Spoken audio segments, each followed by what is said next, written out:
What's this? What's this? Bits and pieces everywhere. What's this? Your back it will not spare. So, are you hyped for Halloween yet? If not, this might help. Rats.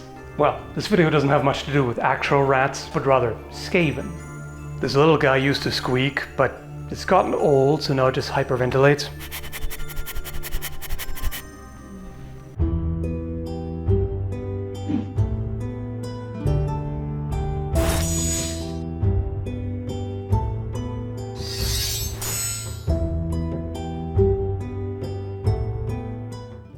How about we overthink the Warhammer Vermintide games for a bit?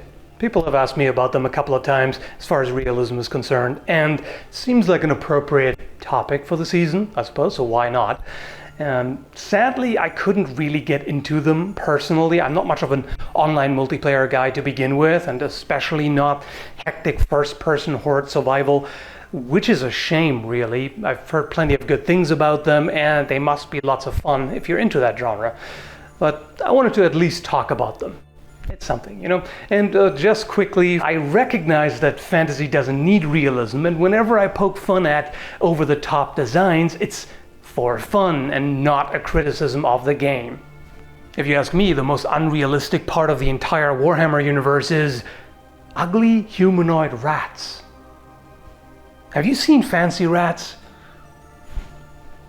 To be fair, domesticated pet rats are different from wild ones, but even literal sewer rats are not hideously malformed, dirty mutants. Look at it! Isn't that cute? Humanoid rats should look more like this. I mean, the problem is then you wouldn't want to slay them in hordes. Enough defending Splinter, let's get on with the weapons. I'll start with the designs that would be most usable in real life, and then work down toward the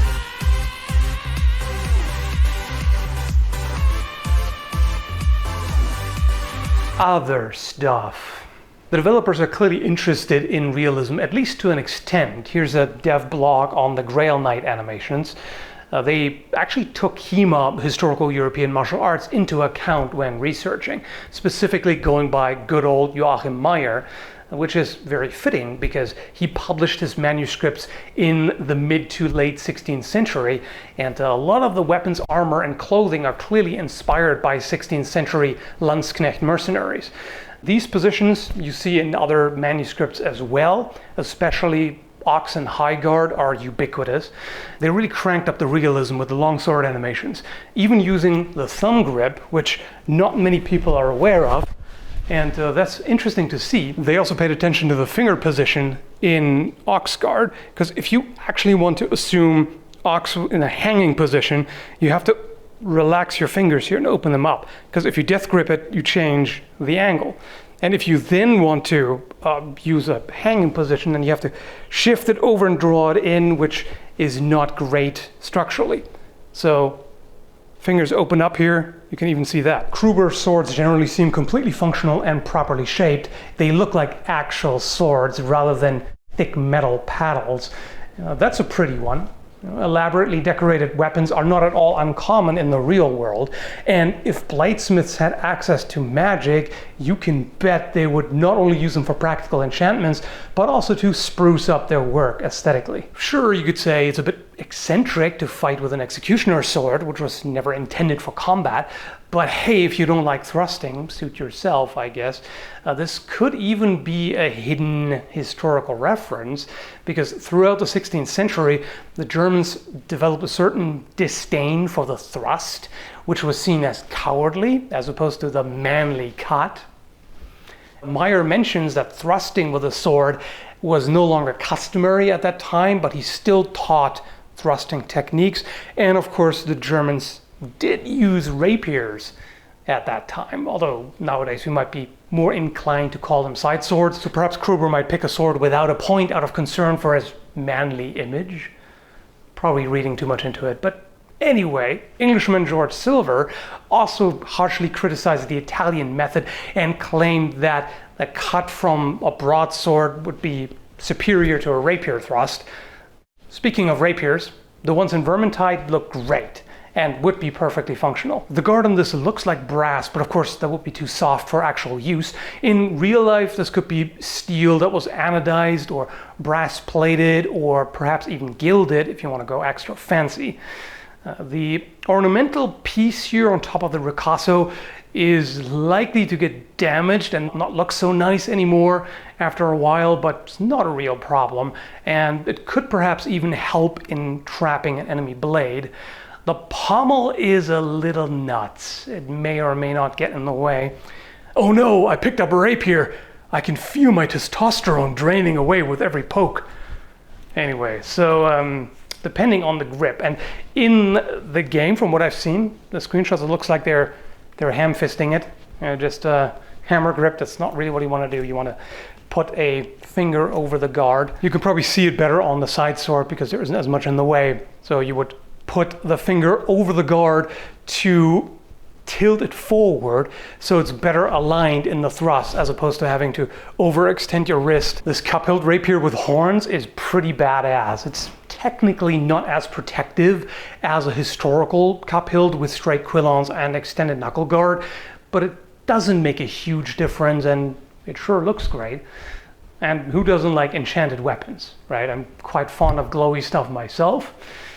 The second rapier here, it's an interesting choice to have horn, if that's what it is, as quillons. It looks like some kind of organic material. I love the rapier concept art for Warhammer Online. You've got functional proportions, elegant shape, cool looking designs. 2 thumbs up. Spear and shield. What they call a spear looks more like a type of corset to me. I like the design of this model a lot. It's well proportioned. It's got nice looking details like the moving tassels. Just visually appealing. Also has langets, the metal strips at the sides that reinforce the pole and help prevent breaking and damage from enemy weapons. I also appreciate that the shield is not overly thick, unlike this abomination. Looks more like the repurposed lid of a stone sarcophagus. It's kind of odd how Kruber knows how to keep the weapons together while actively defending, but then makes the classic video game protagonist mistake of casting the shield aside when attacking. Now, you can stay protected while striking, especially when thrusting. I can easily keep the protection of the shield going, and I don't have to expose myself. Falchion. This one's unusually short. It's almost like a Chinese butterfly sword. Would be easily usable in real life, no doubt, and the short length makes sense as an offhand weapon, won't get in the way as much. Personally, I think axe and shield would be a much safer choice, or falchion and shield for that matter, but short falchion and axe seems reasonable enough. The axe is also well shaped, the simple one right here, no problem with that. It's got an oval handle, which is nice. The fancy one has some extra bits on the head that you would want to skip in the real world, but the overall shape looks practical, and it seems to have a beveled rectangular handle, which is great. You do not want a round handle on an axe. It just makes it glance and slide all over the place, so that's good. Kerillian's glaive is a bit of a misnomer. These are glaives.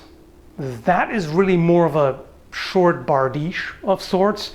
It may look unreasonably large at first glance, but the blade isn't all that thick. Real historical bardiches could be enormous in profile, but not all that heavy due to the limited thickness.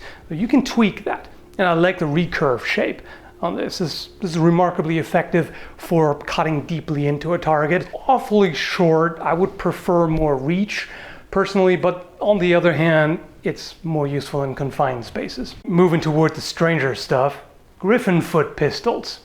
Now these are based on an actual historical weapon, the duck's foot, aka volley gun. If you haven't seen Ian's video about it on Forgotten Weapons, check it out, link below.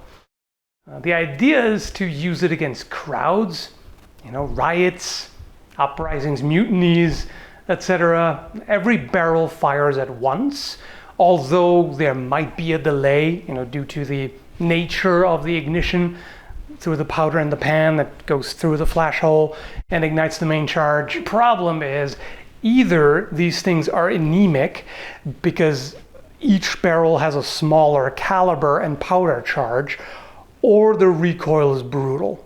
Now, if you imagine you use the same size lead ball and same powder charge that you would in a regular pistol times 3 or 4 or even more, that's gonna kick. It's pretty much impossible to aim, but the idea is just to point it vaguely in the general direction of the crowd and hope for the best. Sheer luck is really what mostly determines whether you hit something or someone. And of course, a real muzzle-loading pistol takes a while. You have to measure and dump the powder into each barrel, insert the wad and the lead ball, ram them down, prime the pan with powder. In the game, it's glossed over. You have to. For gameplay balance, you have to ignore that. Otherwise, nobody would want to play a class that fires once and then takes half a minute or longer to reload. Wouldn't be fun in that kind of hectic scenario.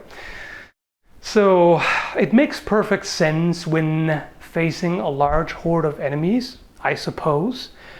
And if it's ineffectual, then that's just because the real life one is. Then we have a fully automatic self-cocking crossbow. What? Now, real repeating crossbows existed in China. The Liannu, you might know it as Chukonu, which had a gravity-fed bolt magazine that could move back and forth with a handle attached to it. So when you push the handle forward, that allows you to hook onto the string, and when you pull it back, you span the crossbow, and the next bolt is also dropped in. Ask Jörg on the Slingshot channel how much he likes that concept. The drawback, no pun intended, is because you're spanning the crossbow with one hand without mechanical advantage, the draw weight is severely limited, because it's a different angle than with a bow. With a bow, you have, first off, a longer draw, and also you can draw it more with your back muscles, generate more power, whereas this, you crank like that, you just don't have as much strength there. So it's not terribly powerful. In the game, it doesn't even have a handle, and I'm assuming it works via magic.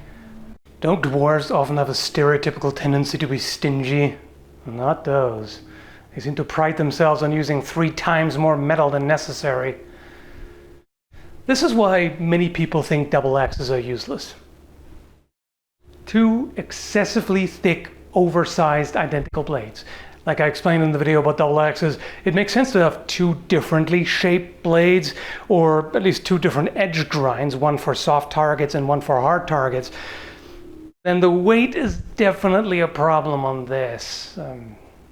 It can be fine if the blade is thin enough, but this thing would be seriously clunky. This one still looks too thick to be practical, but at least it's smaller in size overall, and the cutouts help lighten it. This right here looks quite thick, but it's not terribly large overall, so that should work. Oh, the dual axes, I can see where they're going. Consistent look.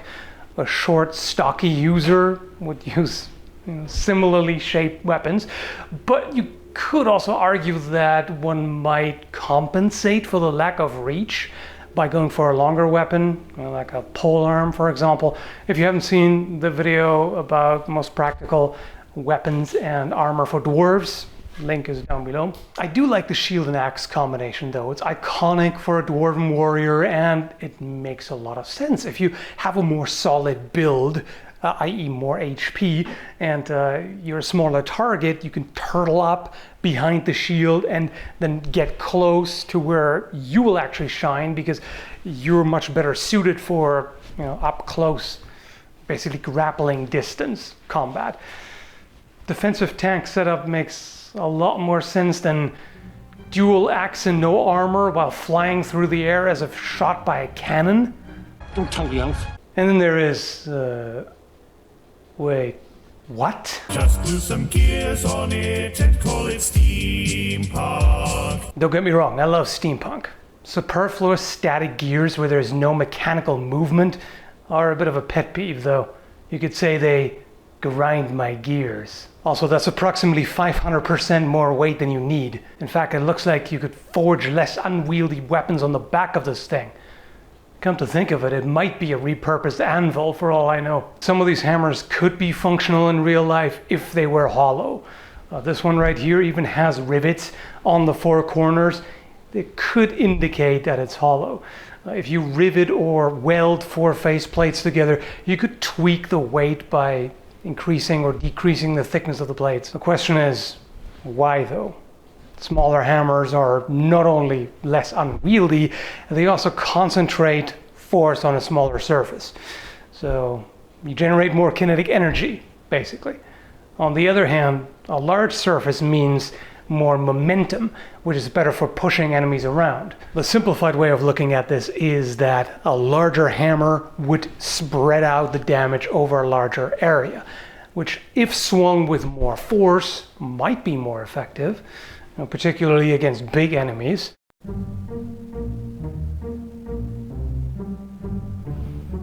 Even the hammer itself is groaning and howling over how much unnecessary bulk there is. It looks like somebody raided the armory and decided to just forge 4 different weapons together. What's this? What's this? Bits and pieces everywhere. What's this? Your back it will not spare. I'll grant you it looks fancy and cool and all, but useful it ain't in real life. But who cares about real life? Real life is boring. Yeah, I actually agree with you. I do prefer fantasy. But hey, some of you want to know how realistic the stuff is. Would it be usable? There you go. Hope you liked it. Hope you're having a nice Halloween. Or if you don't celebrate it, then how dare you? What's wrong with you? Anyway, thanks for watching. Hope you enjoyed it. Have a good one, folks.